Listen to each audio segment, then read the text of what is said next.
नमस्कार, आप सभी का स्वागत है।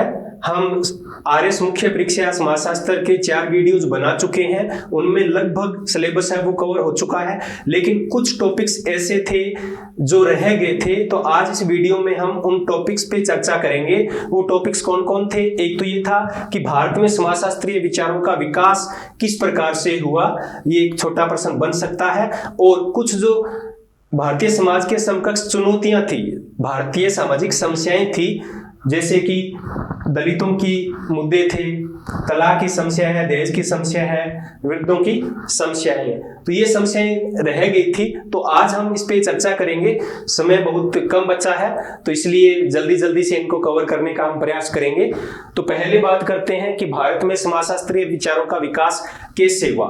तो समाजशास्त्रीय विचारों की बात नहीं करके हम यहाँ करेंगे सामाजिक विचारों का विकास कैसे हुआ, क्योंकि समाजशास्त्र तो बहुत बाद में आया है।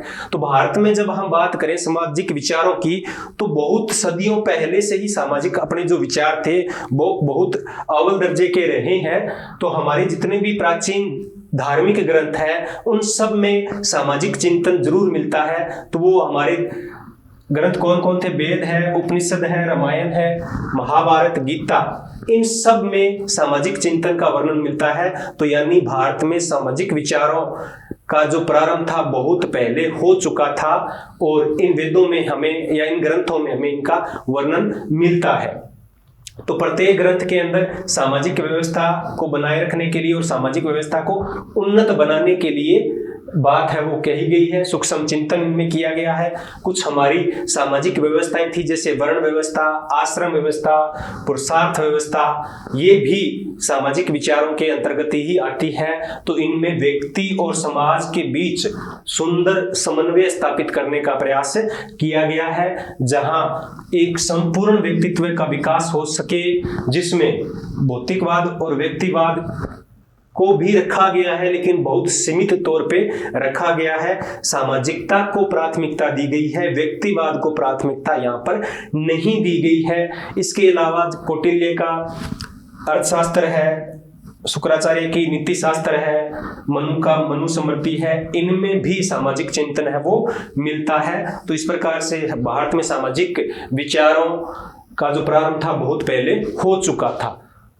अगर हम इसके दूसरे काल की बात करें, औपचारिक काल की बात करें, भारत में समाजशास्त्रीय विचारों का औपचारिक प्रारंभ कब हुआ, तो इसके लिए हमें पढ़ना पड़ेगा जब भारत में पहली बार समाजशास्त्र का अध्यापन प्रारंभ हुआ। तो पहली बार भारत में समाजशास्त्र का अध्यापन कब प्रारंभ हुआ था? 1914 में बम्बई विश्वविद्यालय के अंदर हुआ था।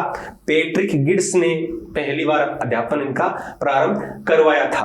तो मानव शास्त्र और समाजशास्त्र भारत के लिए आयातित विषय है, अंग्रेजों की देन है।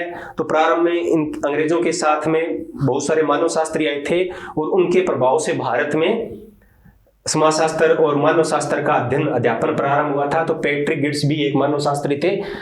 और बाद में 1914 के बाद 1919 में पहली बार भारत के अंदर किसी विश्वविद्यालय में अलग से समाजशास्त्र विभाग की स्थापना की गई। 1919 में बम्बई विश्वविद्यालय में पैट्रिक गिड्स की अध्यक्षता में। अगर हम बात करें कि प्रथम भारतीय विभाग अध्यक्ष कौन रहे हैं, तो जीएस घुरिये प्रथम भारतीय समाजशास्त्र के विभागाध्यक्ष रहे हैं।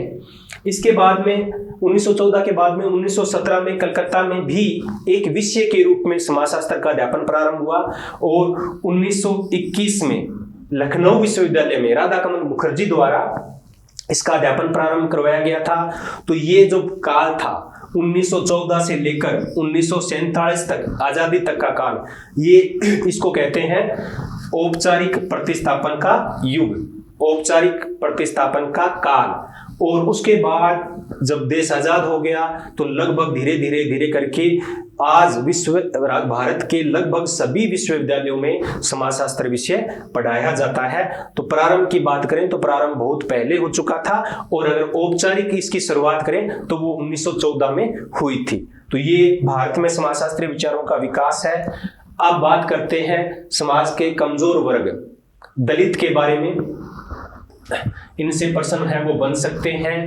तो पहली बात, दलित किसे कहते हैं, तो इसकी परिभाषा थोड़ा सा देना मुश्किल होता है, क्योंकि कोई सर्वमान्य परिभाषा नहीं है। फिर भी हम कहें कि समाज में जो 4 वर्ण है उनमें जो सबसे अंतिम वर्ण है उनको दलित माना गया है। इन्हें अनुसूचित जाति, अस्पृश्य, वंचित वर्ग आदि भी कहा है। महात्मा गांधी ने हरिजन यानी ईश्वर की संतान शब्द का प्रयोग किया है। और अगर शाब्दिक रूप से देखें दलित का, तो शाब्दिक रूप से दलित शब्द का अर्थ है वो है कुचला हुआ या दबाया हुआ। अगर हम इसकी परिभाषा की बात करें तो इन्हें अस्पृश्य जातियां भी कहते हैं। के अन शर्मा ने इसको परिभाषित करते हुए लिखा है कि अस्पृश्य जातियां या दलित जातियां वे हैं जिनके स्पर्श मात्र से कोई अपवित्र हो जाए। जो 4 पर 3 वर्ण है उनके लोग हैं वो उनके छूने मात्र से ही अपवित्र हो जाएं, और उनको पवित्र करने के लिए फिर कुछ कृत्य करना पड़ता है, जैसे गंगा जल है या कुछ मंत्रोच्चार करना पड़ता है। तो इस प्रकार की जो जातियां हैं जिनके छूने मात्र से ही कोई अस्पर्श हो जाए तो उसे हम अस्पृश्य जातियां कहते हैं। ये परिभाषा किनकी है? के अन शर्मा की है। तो परिभाषाएं बहुत कम है दलित की, लेकिन वर्णन है वो इसका बहुत मिलता है। तो अगर हम संवैधानिक रूप से देखें कि दलित कौन है, अस्पृश्य कौन है, तो संवैधानिक रूप से अनुसूचित जाति कहा गया है। सामाजिक रूप से हम इनको दलित, अस्पृश्य कह सकते हैं, लेकिन संवैधानिक रूप से इनके लिए अनुसूचित जाति शब्द का प्रयोग किया गया है। तो अनुसूचित जाति से तात्पर्य उन जातियों से है जो धार्मिक, सामाजिक, आर्थिक और राजनीतिक सुविधाओं से वंचित है, और संविधान में इनको ये सुविधाएं दिलाने के लिए प्रयास किए गए हैं, और इन जातियों को उस सूची में शामिल किया गया है जिसे हम अनुसूचित जनजाति कहते हैं। अगर हम बात करें कि अनुसूचित जातियों को किन समस्याओं का सामना करना पड़ता है, किन निर्योग्यताओं को सामना करना पड़ता है, कौन कौन सी निर्योग्यताएं दलितों पर थोपी गई है, तो इनको हम कुल 4 भागों में बांट सकते हैं। जितनी भी निर्योग्यताएं हैं उनको हम 4 भागों में विभाजित कर सकते हैं। पहली है धार्मिक निर्योग्यताएं। तो दलितों पर धार्मिक रूप से अनेक निर्योग्यताएं थोपी गई है, जैसे कि मंदिर में प्रवेश नहीं दिया जाता है, धार्मिक संस्कार संपादन करने से इनको रोक दिया जाता है कि कुछ ऐसे धार्मिक संस्कार है जो दलित नहीं कर सकता। तो ये इनकी धार्मिक निर्योग्यताएं हैं। अगर हम इनकी सामाजिक निर्योग्यताओं की बात करें तो इनके हाथ का खाना नहीं खाया जाता है, खान पान में इनका अलग से इनके लिए व्यवस्था की जाती है, सामान्य संपर्क है वो नहीं किया जा सकता, सार्वजनिक स्थल और वस्तुएं हैं उनके उपभोग पर रोक लगाई गई है, जो सोने के आभूषण है ये इनके पहनने से इनको रोका जाता है। तो ये सामाजिक निर्योग्यताएं। अगर आर्थिक निर्योग्यताओं की बात करें तो कोई भी स्वतंत्र रूप से अपना व्यवसाय चयन नहीं कर सकते, और उन व्यवसायों को लिए इनको मजबूर किया जाता है जो कि काफी निम्न समझे जाते हैं, जैसे कि मृत पशु उठाना, सफाई करवाना, मल मूत्र उठवाना। तो इस प्रकार के कार्य तक इनके व्यवसायों को सीमित किया हुआ है। अगर हम राजनीतिक निर्योग्यताओं की बात करें तो इनको कई बार मतदान करने से रोका जाता है। जो भी पंचायतें होती है उनमें इनको, ग्रामीण जो पंचायतें होती है उनको शामिल नहीं किया जाता है। तो ये 4 प्रकार की निर्योग्यताएं हैं जो दलितों पर थोपी गई है। अगर हम इनके अलावा भी बात करें तो वर्तमान में हम समाचार पत्रों में रोज सुनते रहते हैं कि दलित दूल्हे को घोड़ी से उतारा, शमशान घाट जाने से रोका, उनको दुर्व्यवहार किया जाता है, गाली गलौज किया जाता है, गांव से बहिष्कृत कर दिया जाता है, गांव से बाहर निकाल दिया जाता है। इधर हरियाणा में भी कुछ घटनाएं ऐसी घटी है, उत्तर प्रदेश में भी घटी है कि इनको गांव से बहिष्कृत कर दिया जाता है, इनके घरों को जला दिया जाता है, बलात्कार, हत्या, रास्ता रोकना, घोड़ी से उतारना, इस प्रकार के अनेक दुर्व्यवहार हैं वो दलितों के साथ होते रहे हैं। अगर हम इसके प्रभाव की बात करें कि इस प्रकार की निर्योग्यताओं के कारण समाज पर क्या प्रभाव पड़ता है, तो इससे क्या है कि समाज की एकता में बाधा उत्पन्न होती है, अंतरजातीय तनाव उत्पन्न होते हैं, देश के अंदर संघर्ष होता है, ग्रह या दंगे भड़कने का कई बार रहता है, अशिक्षा, क्योंकि शिक्षा में भी स्कूलों में भी भेदभाव किया जाता है, तो अशिक्षा दरिद्रता गरीबी बनी रहती है, स्वास्थ्य का जो इनका स्तर होता है वो निम्न होता है, बेरोजगारी गरीबी आदि ये प्रभाव है जो निर्योग्यताओं के कारण इनको सामना करना पड़ता है। अगर हम इनके उत्थान की बात करें तो उत्थान के लिए बहुत सारे प्रयास हुए हैं, तो इन हम प्रयासों को 3 भागों में विभाजित कर सकते हैं। नंबर 1 संवैधानिक प्रयास, तो संविधान को हमने अच्छे तरीके से पढ़ा है, तो मूल अधिकारों में, नीति निर्देशक तत्वों में आरक्षण की व्यवस्था है, मतदान के लिए अलग से प्रावधान है, लोकसभा राज्यसभा में भी, विधानसभाओं में भी इनके लिए आरक्षण की व्यवस्था है, अनुसूचित जाति आयोग बनाया गया है। तो इस प्रकार के जो प्रयास हैं वो क्या है, संवैधानिक प्रयास है। कुछ कानूनी प्रयास है, कुछ एक्ट बनाए गए हैं, जैसे SC ST एक्ट है, अस्पृश्यता निवारण अधिनियम है, तो इस प्रकार के प्रयास है वो कानूनी है। कुछ गैर सरकारी प्रयास भी हुए हैं, तो नंबर 1 संवैधानिक, दूसरे कानूनी, तीसरे गैर संवैधानिक या गैर सरकारी संगठनों द्वारा जो प्रयास किए जाते हैं। इसके अलावा योजनागत प्रयास भी इनके लिए किए जाते हैं। बहुत सारी योजनाएं हैं जो आर्थिक और सामाजिक सुरक्षा प्रदान करती है। तो अगर इनमें मैंने कुछ ज्यादा नहीं रखा है कि उत्थान के लिए क्या क्या प्रयास किए गए हैं, तो आप आराम से जीवन में जितनी भी योजनाएं हैं, इनसे संबंधित कानून है, इनसे संबंधित जो संवैधानिक प्रावधान है, उन सबको यहाँ हम लिख सकते हैं। अगर हम इनकी बात करें कि इनको उत्थान के लिए, इनकी समस्याओं के समाधान के लिए हम क्या कर सकते हैं, तो देखो इसके लिए हमें जितने भी कानून बने हैं उनको कठोरता से तो लागू करना ही पड़ेगा, लेकिन इसके साथ साथ जो भी गंदे व्यवसाय हैं जिन्हें निम्न श्रेणी का माना जाता है, जैसे कि मृत पशु उठाना, उनकी खाल उतारना, तो ये आजकल यंत्रों से हो सकते हैं कार्य। शिक्षा का अभाव है, तो शिक्षा का प्रचार प्रसार करके, पर्याप्त आर्थिक सहायता करके इनकी समस्याओं का समाधान है किया जा सकता है। आगे है तलाक।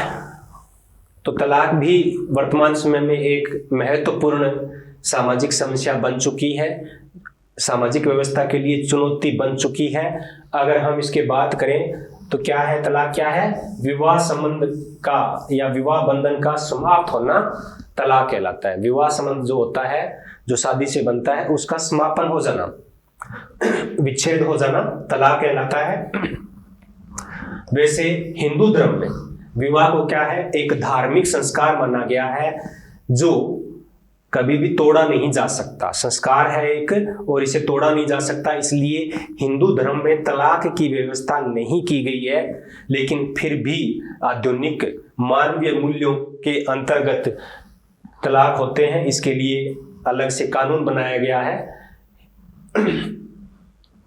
और इसे कानूनी मान्यता दी गई है। अगर हम इस्लाम की बात करें तो इस्लामिक जो विवाह होता है वो क्या होता है, एक सामाजिक समझौता होता है, उसमें 2 साक्षी चाहिए और कुछ मेहर की राशि चाहिए।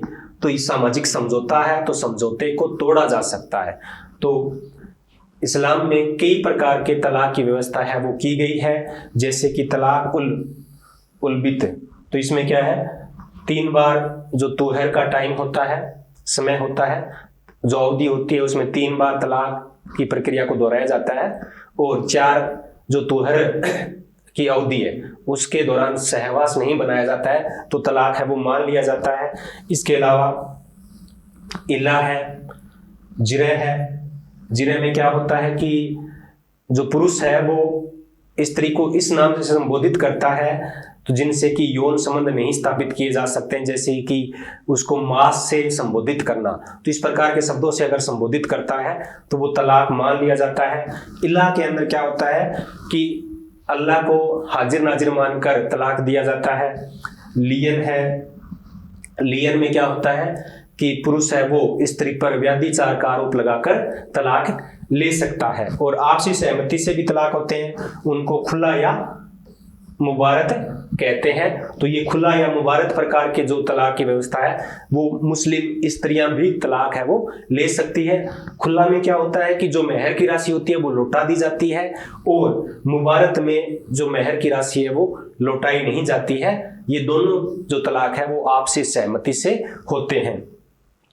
लेकिन जो सबसे ज्यादा प्रॉब्लम आ रही थी वो ये थी कि तलाक के साथ साथ उनके भरण पोषण की कोई व्यवस्था नहीं है, क्योंकि इस्लाम के लिए अलग से पर्सनल लॉ बना हुआ है, तो उसमें भरण पोषण की कोई व्यवस्था नहीं की गई थी। सुप्रीम कोर्ट ने कहा था कि साहबानो केस में कि भरण पोषण की व्यवस्था की जाए, लेकिन बाद में संसद द्वारा वो डिसीजन था वो उल्ट दिया गया था।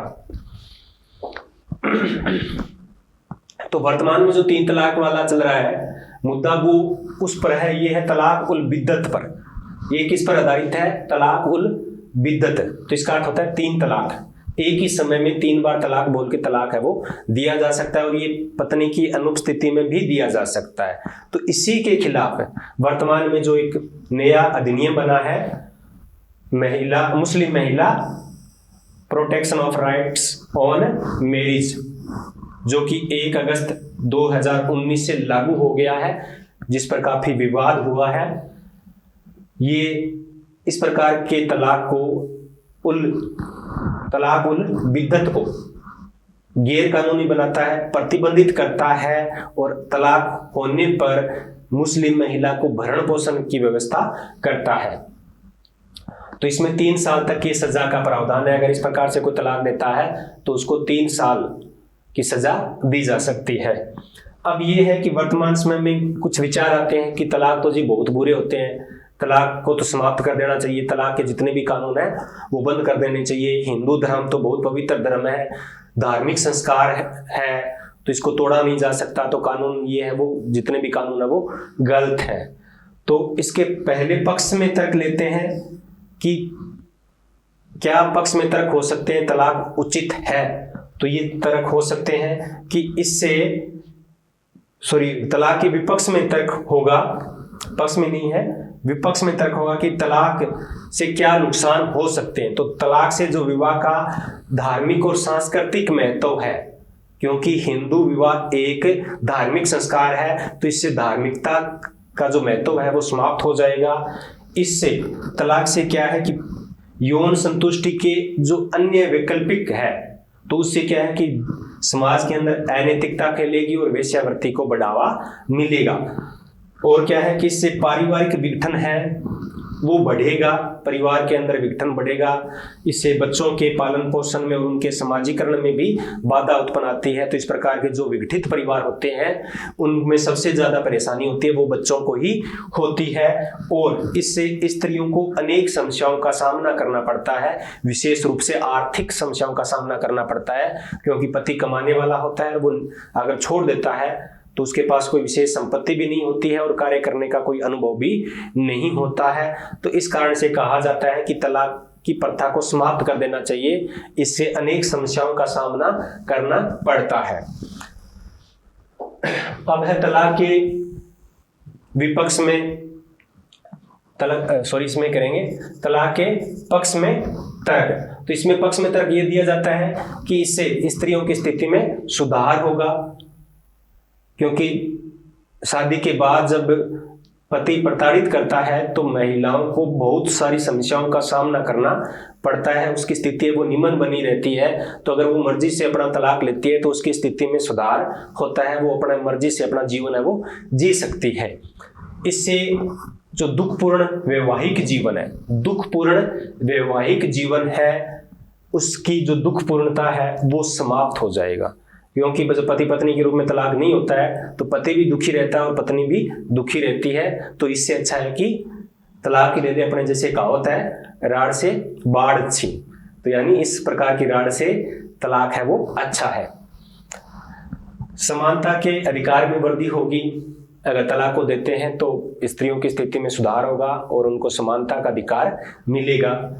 आधुनिकता के मूल्य के अनुकूल है, व्यक्तिवाद के मूल्यों के अनुकूल है, मानवीय मूल्यों के अनुकूल है, और इससे व्यक्ति को गरिमापूर्ण जीवन जीने का अधिकार है वो मिलता है, चाहे वो महिला हो चाहे वो पुरुष हो। तो ये इसके पक्ष में तर्क है। फिर भी अगर हम निष्कर्ष के रूप में कहें तो कोई तलाक कोई बुरी चीज नहीं है, लेकिन फिर भी कुछ बातों का ध्यान रखना चाहिए कि उससे बच्चों का क्या होगा, उससे महिला की स्थिति क्या होगी, क्या उसको भरण पोषण का अधिकार मिलेगा या नहीं मिलेगा, क्या तलाक को रोका जा सकता है, कुछ गलतफहमियां हो सकती है उनको दूर किया जा सकता है। तो कुछ ऐसे बातें हैं जिनका तलाक के समय ध्यान रखना चाहिए और कोशिश करनी चाहिए कि तलाक ना हो। अगर फिर भी लगता है कि दुखपूर्ण जीवन जिया जा रहा है और एक पक्ष है वो प्रताड़ित किया जा रहा है, तो फिर तलाक हो जाना चाहिए। इसके लिए कुछ कानून बने हैं, जैसे कि हिंदू विवाह अधिनियम 1955 में तलाक की व्यवस्था है, प्रावधान है, वो किए गए हैं। इससे पहले जो कानून बना है 2019 में, उससे पहले मुस्लिम विवाह विच्छेद अधिनियम 1939 है, वो बना हुआ है। अब अगला टॉपिक है वृद्धजनों की समस्याएं, बुढ़ापे की समस्याएं। तो पहली बात तो बुढ़ापा किसे कहेंगे।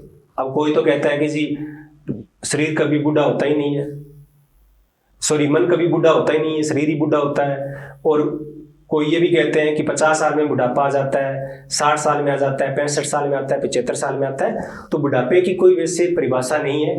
फिर भी ये एक अवस्था है, वृद्धावस्था एक ऐसी अवस्था है जिसमें शारीरिक, मानसिक और सामाजिक परिवर्तन होते हैं। तो ये प्रक्रिया को दर्शाता है जिसमें व्यक्ति शारीरिक रूप से, मानसिक रूप से और सामाजिक रूप से बुढ़ापा उसको स्वीकार कर लिया जाता है। तो फिर भी लगभग ये माना जाता है कि 60 या 65 वर्ष से अधिक की जो अवस्था है उसे वृद्धावस्था कहते हैं। तो वृद्धावस्था में अनेक समस्याओं का सामना करना पड़ता है। ये समस्याएं कौन कौन सी है। शारीरिक समस्याएं हैं, जैसे कि उनका स्वास्थ्य वो कमजोर हो जाता है, उनको उचित भरण पोषण वो नहीं मिल पाता है, पौष्टिक भोजन नहीं मिल पाता है, मानसिक भय से शरीर है वो कांपने लगता है, कुछ शारीरिक है कि हाथ पैर कांपने लगते हैं, भय है वो ज्यादा हो जाता है, एक अज्ञात सी भयग्रस्त वो रहते हैं कि क्या होगा क्या नहीं होगा। आर्थिक समस्याओं का उनको सामना करना पड़ता है कि उनकी आर्थिक वो इतने सक्षम नहीं होते हैं कि वो अपनी आर्थिक आवश्यकताओं को पूरा कर सके। उसके लिए उन्हें किसी न किसी पर निर्भर रहना पड़ता है। तो आय की उनकी असुरक्षा होती है, बेरोजगारी रहती है। अगर हम सामाजिक रूप से देखें तो बुढ़ापे में सबसे जो महत्वपूर्ण चीज बुढ़ापे में खलती है तो वो क्या खलती है, उपेक्षा खलती है। बूढ़ा मान लिया जाता है और उसको एक साइड में कर दिया जाता है, यानी उपेक्षित व्यवहार किया जाता है। बुढ़ापे में वो सबसे ज्यादा खलता है। पृथकता, उनको अलग रखा जाता है, अलगाव रहता है। दुर्व्यवहार भी कई परिवारों में इनके साथ होता है। ये अपने आप में नियंत्रण नहीं रख पाते हैं, मानसिक रूप से भी और शारीरिक रूप से भी। आत्मविश्वास में गिरावट आने लगती है, भावनात्मक सबल की कमी रहती है। तो इस प्रकार की सामाजिक, आर्थिक, शारीरिक समस्याओं का सामना है वो इस अवस्था में करना पड़ता है। अब है इनकी कल्याण के लिए कौन कौन सी योजनाएं बनी है, इनको कौन सी सुविधाएं हैं वो दी जा सकती है, कौन से प्रयास है वो किए जा सकते हैं। तो वृद्धावस्था के लिए बहुत सारे प्रावधान किए गए हैं ताकि इनकी जो समस्याएं हैं वो कम हो सके। तो ये कौन कौन से हैं, तो इसके लिए राष्ट्रीय नीति बनी है 1999 में, जो इनके जीवन में सुधार, उनकी वित्तीय एवं आर्थिक सुरक्षा प्रदान करता है, खाद्य सुरक्षा इनको प्रदान करता है, आश्रय प्रदान करता है, स्वास्थ्य देखभाल, शोषण से संरक्षण। इस प्रकार की इनकी समस्याओं के समाधान के लिए ये नीति बनाई गई है, राष्ट्रीय नीति 1999। इसके अलावा माता पिता और वरिष्ठ नागरिकों के रख रखाव एवं कल्याण संबंधी अधिनियम है वो 2007 में बनाया गया है। 2010 में इनकी देखभाल के लिए राष्ट्रीय कार्यक्रम की शुरुआत है वो की गई है। इसके अलावा राष्ट्रीय वरिष्ठ नागरिक नीति 2011 बनाई गई है। इसके अलावा पेंशन योजनाएं हैं, जैसे इंदिरा गांधी पेंशन योजना है, केयर सेंटर्स है, डे केयर है, कानूनी सहायता के लिए, रेलवे के लिए या फिर रोडवेज में इनके लिए विशेष प्रावधान होते हैं। इनके अलावा बहुत सारे गैर सरकारी संगठन हैं जो इनकी सहायता के लिए वृद्धाश्रम खोलते हैं या अन्य प्रकार की सेवाएं हैं वो उपलब्ध करवाते हैं। अब आगे है दहेज। तो दहेज की समस्या भी है वो कई बार हम समाचार पत्रों में सुनते रहते हैं, यदा कदा आज भी दहेज हत्या के मामले हैं वो हमारे सामने आते रहते हैं। तो दहेज क्या है, तो दहेज विवाह के अवसर पर वधू पक्ष द्वारा वर को या वर के माता पिता को जो भी वस्तु दी जाती है, चाहे वो नगदी हो सकती है या कोई अन्य वस्तु के रूप में हो सकती है, तो उसे क्या कहते हैं, उसे दहेज कहते हैं। इसे कई बार वर मूल्य, कन्या मूल्य या कन्यादान या स्त्री मूल्य भी कहा जाता है। और प्रारंभ में इसके पीछे जो सोच थी वो अलग थी। कुछ बर्तन वगैरह उनको दिए जाते थे, बिस्तर वगैरह दिए जाते थे, ताकि जब महिला अगले नए परिवार में जाए तो उसको इन समस्याओं का सामना ना करना पड़े। तो पहले बहुत पवित्र धारणा इसके पीछे रही थी, लेकिन कालांतर में ये एक भयंकर रूप धारण कर चुकी है।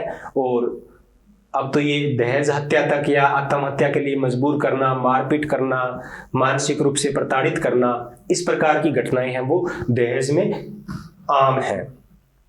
तो इसके कारण क्या है, दहेज के कारण क्या है? देखो, आजकल जो हमारा समाज है वो अंतरजातीय विवाह करता है, जाति से बाहर विवाह नहीं करते हैं। तो जाति का दायरा है वो सीमित होता है, तो इससे जो जीवन साथी चुनने का क्षेत्र हो जाता है वो काफी सीमित हो जाता है। तो योग्य वर ढूंढते हैं तो फिर वो आर्थिक या दहेज की मांग करते हैं।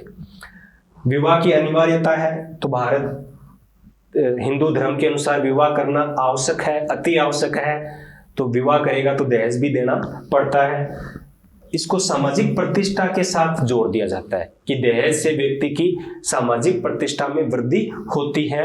और कई बार झूठी शान के लिए, अपने धन का प्रदर्शन करने के लिए भी दहेज दिया जाता है और लिया जाता है। लेकिन जो कमजोर तबके होते हैं उनको इससे परेशानी होती है। धन का आजकल महत्व है वो बहुत ज्यादा है, भौतिकवादी युग है, ज्यादा से ज्यादा भौतिक सुख सुविधाएं बटोरना चाहता है व्यक्ति, तो इसके लिए उसे अधिक धन की आवश्यकता पड़ती है। तो इसलिए वो उम्मीद करता है कि दहेज में ये भौतिक वस्तुएं हमें प्राप्त होगी। आगे है दहेज के दुष्प्रभाव क्या है। तो दहेज से बेमेल विवाह होते हैं, लैंगिक भेदभाव होते हैं, बचपन से ही स्त्रियों के साथ भेदभाव किया जाता है, बाल विवाह होते हैं क्योंकि दो लड़कियां होती है तो अगर उनकी शादी करनी होती है तो बड़ी के साथ में छोटी की भी शादी कर दी जाती है, क्योंकि इससे दहेज है वो बचता है। इनके साथ क्रूरतापूर्ण व्यवहार है वो किया जाता है, दहेज के लिए अनेक प्रकार से प्रताड़ित है वो किया जाता है। विवाह में देरी हो जाती है, दहेज न मिलने पर प्रताड़ित करने के लिए महिलाएं हैं वो आत्महत्या कर ली जाती है, तलाक कई बार दहेज के कारण हो जाते हैं, पत्नी को त्याग दिया जाता है, वैवाहिक जीवन है वो तनावपूर्ण हो जाता है, दहेज के लिए मारपीट की जाती है और यहाँ तक कई बार हत्या भी कर दी जाती है। तो अब इसको रोकें कैसे, दहेज को रोकें कैसे? तो देखो, रोकने के लिए जितनी भी सामाजिक समस्याएं हैं उनको, कानूनों को कठोरता से लागू करना और जो कानूनों की कमियां हैं उनको दूर करना, ये तो है ही है, लेकिन इतना पर्याप्त नहीं है। जागरूकता बहुत जरूरी है, इनके खिलाफ अभियान चलाना बहुत जरूरी है। केवल कानून के सहारे इन समस्याओं को हम नहीं रोक सकते, इनका समाधान नहीं कर सकते। अगर कानून से समाधान होता तो कानून बनाने से सभी समस्याएं समाप्त हो जाती, लेकिन ऐसा नहीं हुआ है। तो इसमें यह है कि महिलाओं को शिक्षित किया जाए, ज्यादा से ज्यादा उनको आत्मनिर्भर बनाया जाए, दहेज विरोधी सामाजिक वातावरण बनाया जाए और जो दहेज नहीं लेते हैं उनको प्रोत्साहित किया जाए। संचार साधनों का प्रयोग करते हुए या मीडिया का सहारा लेते हुए जो दहेज विरोधी साक्षरता है उसका प्रचार प्रसार किया जाए, सामूहिक विवाह को प्रोत्साहित किया जाए। कानून की कुछ कमियां हैं, क्योंकि कानून तो बना था, दहेज निवारण अधिनियम ये बना था 1961 में बना था, दहेज निवारण अधिनियम 1961 में बना था, लेकिन इसमें बहुत सारी कमियां हैं। स्त्री धन को दहेज से अलग नहीं किया जाता है, तो दहेज का नहीं कहा जाता है, ये तो कहते हैं कि हमने तो उपहार दिए हैं। तो उपहार वो वास्तव में कैसे होते हैं वो हमें ही पता होता है। तो कानून की कमियों को दूर करके इनको कठोरता से लागू किया जाए। 1961 में अधिनियम बना था, 1966 में इसको और कठोर बनाया गया था। तो इसमें क्या जोड़ा, इसी प्रकार आईपीसी में धारा 498 ए जोड़ी गई है। तो इसमें दहेज लेने पर भी और देने पर भी 5 साल तक की सजा हो सकती है और 15,000 जुर्माना लगाया जा सकता है। और दहेज की रोकथाम के लिए 26 नवंबर को दहेज प्रतिषेध दिवस है वो मनाया जाता है। तो ये कुछ पॉइंट्स थे, इनको क्लियर कर चुके हैं हम। फिर भी अगर आपके कोई क्वेश्चन हो तो प्लीज कमेंट बॉक्स में जरूर लिख दें। आप अगर पीडीएफ नहीं मिली है तो कमेंट बॉक्स में, या मुझे यूट्यूब पर आपको मोबाइल नंबर मिल जाएगा तो वहां लिख सकते हैं। व्हाट्सएप के द्वारा मैं आपको पीडीएफ इसकी सेंड कर सकता हूं। आपको वीडियो कैसा लगा ये भी जरूर बताना कमेंट बॉक्स के माध्यम से, और अगर वीडियो पसंद आया हो तो प्लीज चैनल को सब्सक्राइब जरूर कर दें। आपका बहुत बहुत धन्यवाद।